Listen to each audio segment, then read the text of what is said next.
Hey, what's up, guys? Um,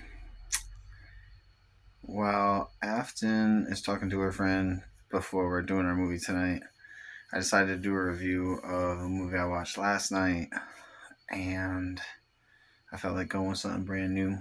So I chose a little comedy action piece, a new Eddie Murphy movie, actually.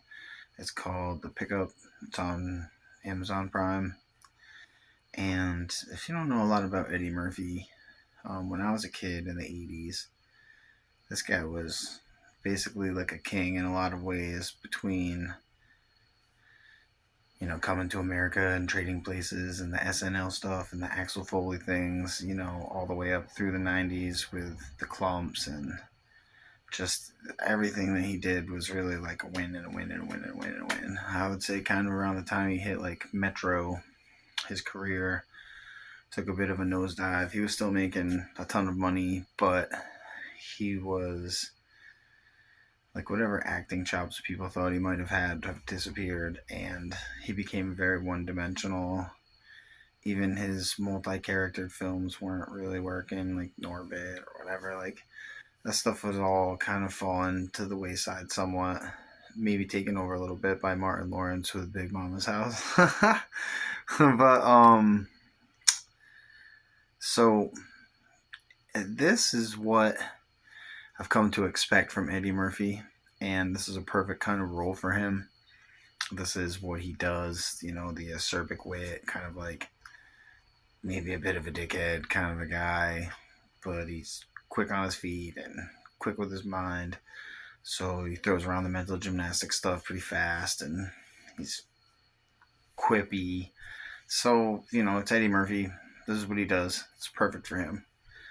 Which is funny because this movie was a perfect vehicle for Eddie Murphy, but far above the talents of Pete Davidson, who I don't really dislike. I think he's a pretty funny comedian. He just, this movie isn't for him.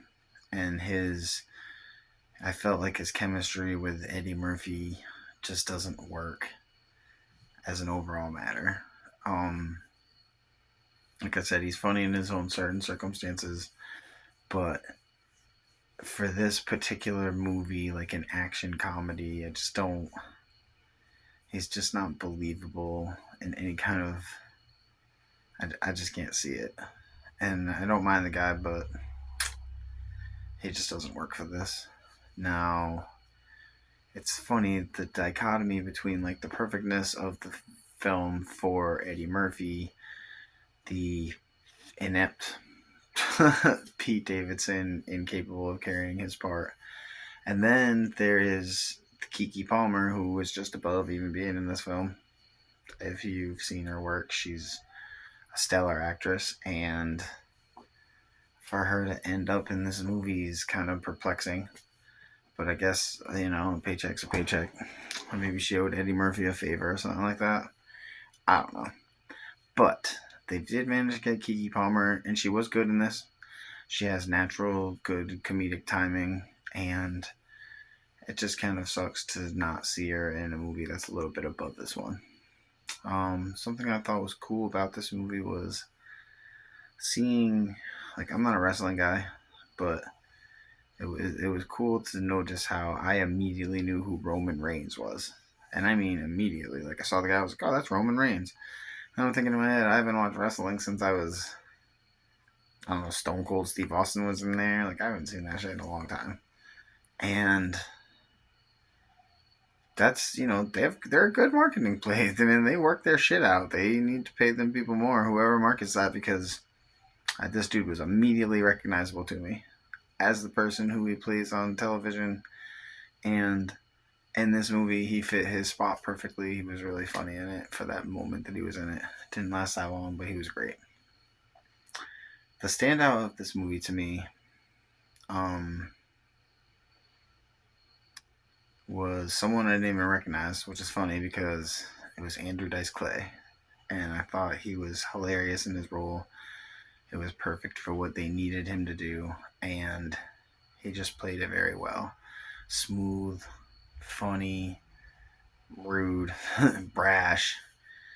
And if you don't know Andrew Dice Clay, he was a comic who got known for a certain thing, and he's really not as one dimensional as that.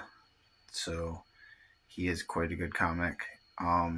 If you're into stand up comedy, maybe you could check out a little stuff up about him if you've never seen his work or anything. He just got famous for doing these dirty limericks, and then he didn't feel like doing them anymore because he had more to his set than that. But that's what people wanted because it was popular. So he ended up doing a set called The Day the Laughter Died. And he just brought something totally different to that piece. Something that comedians probably still appreciate to this day, what he was able to accomplish that day, which was nothing short of remarkable for a stand-up comic. If you have an interest in stand-up comedy, check it out. Now, this movie had good action. It was good enough. It carried you through. The cinematography was cool. The plot moved right along. It had a couple loose ends or open holes in it, but whatever, gives a shit. It was really just let your mind loose and just watch something that was fun. So if you like Eddie Murphy, you probably like this movie. Oh yeah, Eva Longoria rode through this thing. It's always still a smoke show. I love her. Another good part about this movie was the soundtrack. It was fun, bounced in the right spots, vibed you in the right spots. So any movie where it's comedy action, you're not taken too seriously, and every now and then you're like, give a little vibe to it. That works for me, and it probably works for most people.